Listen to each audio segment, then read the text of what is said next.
பார்க்குற எல்லாருக்குமே தெரியும். நானும் வந்து கிம்ச்சி வந்து இந்த கடையில் தான் ஃபஸ்ட்டு சாம்பிள் கொடுத்தாங்க. அப்போ தான் வந்து டேஸ்ட் பண்ணி பார்த்தேன். இது வந்து நாப்பா கேபேஜ் அப்படின்ட்டு கொரியன் கேபேஜ் போல். கிட்டத்தட்ட 3 கிலோ இருக்குது. 200 கிராம் கம்மி 3 கிலோவுக்கு. ஐயோ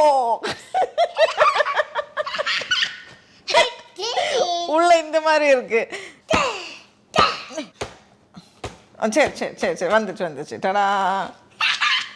ஒன்று இங்கே பாரு, அம்மா உட்காந்து வெட்ட முடியாமல் வெட்டிட்டு இருக்கேன்.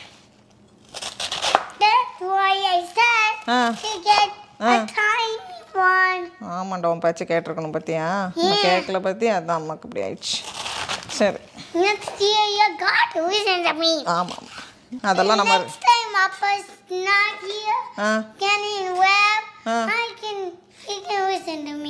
ஓஹோ அப்பா இல்லைன்னா உனக்கு லிசன் பண்ணணுமா? என் நேரம்டா.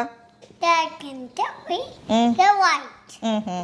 Because Appa here can teach you.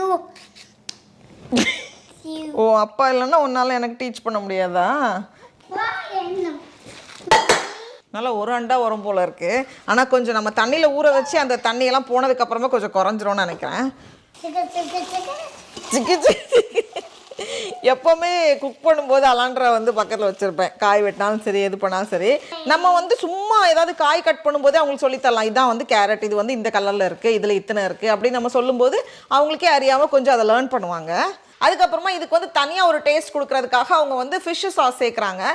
நான் வந்து ஃபஸ்ட் டைம் டேஸ்ட் பண்ணி பார்க்குறப்பவே அந்த டேஸ்ட் வந்து நமக்கு பழக்கப்படாத